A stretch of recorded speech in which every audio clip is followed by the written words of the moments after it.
एक बार एक कन्या के पिता ने शर्त रखी कि हम शादी तो करेंगे, उसी दूल्हे से करेंगे, लेकिन शर्त यह है कि बारात में कोई बूढ़ा आदमी नहीं आना चाहिए। युवकों ने कहा कि ठीक ही है, ये बूढ़े क्या करेंगे ब्याह बारात में, यहीं बैठ के राम राम करें, भजन करें, घर में रहें, काहे को, और विवाह में क्या हम लोग सब जा ही रहे। वृद्ध मान गए, पर दूल्हे का जो नाना था वो बोला ना ना हम तो चलेंगे, हमें तो ले चलो। नाना वो लोग कहते हैं कि बूढ़ा दिख गया तो बारात लौटा दी जाएगी। नाना बोले तो ऐसे ले चलो कि दिखे नहीं, पर ले चलो।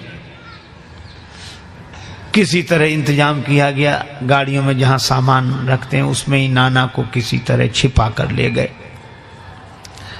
बारात पहुंची, कन्या के पिता ने अपना एक आदमी भेजा, देखो कोई बूढ़ा तो नहीं आया है। संवाददाता ने समाचार दिया कि कोई बूढ़ा नहीं आया। तो कन्या के पिता ने एक शर्त रखी कि हम विवाह के लिए तैयार हैं, पर बारातियों को हमारी एक शर्त पूरी करनी पड़ेगी। गांव के बाहर जो नदी बह रही है उस नदी में पानी की जगह शुद्ध दूध बहाओ तो हम विवाह करेंगे। अब बहुत अकल लगाई लड़कों ने, नदी में पानी की जगह शुद्ध दूध, इम्पॉसिबल, असंभव। तो कहा चलो बारात वापस ले चलें। बारात वापस लौटने लगी। किसी ने कहा बारात तो लौट ही रही, नाना के काहे को प्राण ले रहे हो, बाहर निकाल ले। नाना से कहा कि निकल आओ। नाना बोला क्या बात है, वो कहा अब तो बारात ही वापस जा रही है। कहा क्यों? कहा वो कहते हैं कि नदी में पानी की जगह शुद्ध दूध बहाओ। नाना मुस्कुराया कि छोटी छोटी बातों पे कहीं बारातें लौटती हैं।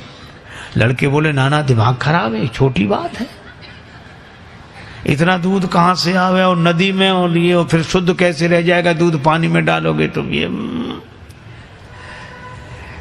वृद्ध ने मुस्कुरा कर कहा कि जरा सी बात है, तुम जो कन्या के पिता की ओर से समाचार लेकर आया था उसी के द्वारा तुम समाचार भिजवा दो। क्या?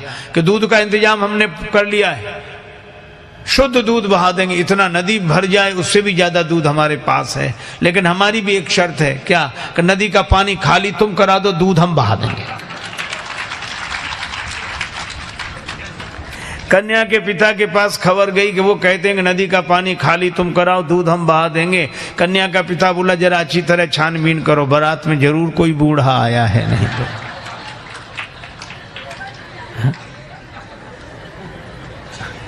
वृद्धों की महिमा है। देखो आज के समय की एक घटना सुनाऊं। एक बार क्या हुआ, रेलगाड़ी के एक डिब्बे में कुछ नवयुवक विद्यार्थी चढ़े, लड़के 10-12 लड़के, और संयोग की बात वो डिब्बा खाली था। एक बूढ़ा आदमी किनारे सीट पर बैठा अपनी माला लिए राम राम राम राम राम राम कर रहा है, और लड़के देखा। अब उनका तो नाम ही लड़के। रेलगाड़ी चली, अब वो भड़के, नाम ही लड़के, जहां जाए वहां से लड़के आए। घर में रहें तो लड़के, बाहर जाएं तो लड़के, इससे लड़के उससे लड़के। अब रेलगाड़ी चल रही थी, वो 10-12 लोग लड़के बोले कि बड़े बोर हो रहे, कुछ करो। कहा इसमें क्या करोगे, बैठे रहो आराम से। कहा नहीं कुछ तो करो। कहा क्या करें? कहा जंजीर खींचो, गाड़ी रोको। अरे कहा देखते नहीं 500 रुपये जुर्माना और 6 महीने कैद, साफ साफ लिखा, या दोनों हो सकते। तो कहा हम लोग इतने लोग हैं, 500 रुपये इकट्ठा नहीं कर सकते। कर ले। कहा फिर जंजीर खींचेंगे। अब 500 जरूरी थोड़े, किसी ने 100 दिए, किसी ने 200 दिए, 1200 रुपये हुए। अब 1200 रुपये उनमें से एक मुख्य आदमी था, उसके लड़के की जेब में रख दिए और कहा कि अब जंजीर खींचो। पहले तो पैसा लगेगा नहीं, लगेगा दे देंगे, पैसा है तो पास में, खींचो। तब तक एक लड़का बोला एक नया पैसा नहीं लगेगा, जंजीर हम खींचेंगे, गाड़ी रुकेगी, अधिकारी आएंगे, नाम इस बूढ़े का लगा देंगे किसने जंजीर खींची। अब बूढ़ा बेचारा बहुत हाथ जोड़े कि भैया हमने आपका क्या बिगाड़ा बच्चों, हमें काहे को, अरे ऐसा मत करो। लड़के बोले बड़ा मजा आएगा, ये गिड़गिड़ाएगा। कुछ लोगों को इसी में मजा आता, पर पीड़न रति, दूसरे को दुख पहुंचाकर सुख पाना। और अंत में यह हुआ कि लड़कों ने जंजीर खींच दी। मुख्य चेकिंग थी, अधिकारियों को लड़के ही बुला लाए। इस बूढ़े ने जंजीर खींची, इस बूढ़े ने जंजीर खींची। अब वृद्ध बड़ा हैरान कि अगर हम कहें भी कि हमने जंजीर नहीं खींची तो मानेगा कौन? ये 10-12 लड़के और सब हमारे बारे में यही कह रहे हैं कि जंजीर खींची। तो उसको भगवान ने ऐसी प्रेरणा दी, अधिकारी ने डांटते हुए कहा, तुम वृद्ध होकर शर्म नहीं लगती, जंजीर क्यों खींची? बूढ़ा बोला, साहब जंजीर तो खींची पर मजबूरी में खींची।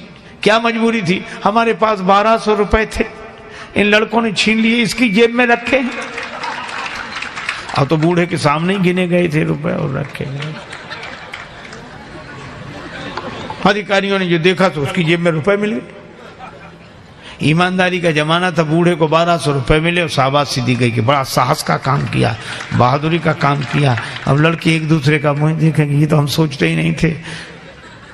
वृद्ध को तो 1200 रुपए मिले, लड़के पकड़ गए। अगले स्टेशन पर गाड़ी रुकी तो पुलिस वाले लड़कों को पकड़ के ले जा रहे थे। तो खिड़की के पास से निकले तब बूढ़ा अपनी सफेद दाढ़ी पर हाथ घुमा के बोला, ये बाल ऐसे ही थोड़े सफेद हो गए, बड़े आए थे हमको फंसाने के लिए। तो ये कहानी है, पर यह कहानी भी संकेत देती है कि वृद्ध के पास जो अनुभव होता है वह युवक के पास नहीं होता। ये बात अलग है कि अनुभवी वृद्ध के पास शक्ति, सामर्थ्य, जोश, उत्साह नहीं होता, वो युवक के पास होता है। तो युवक अपने उत्साह का उपयोग वृद्धों के अनुभव के आधार पर समाज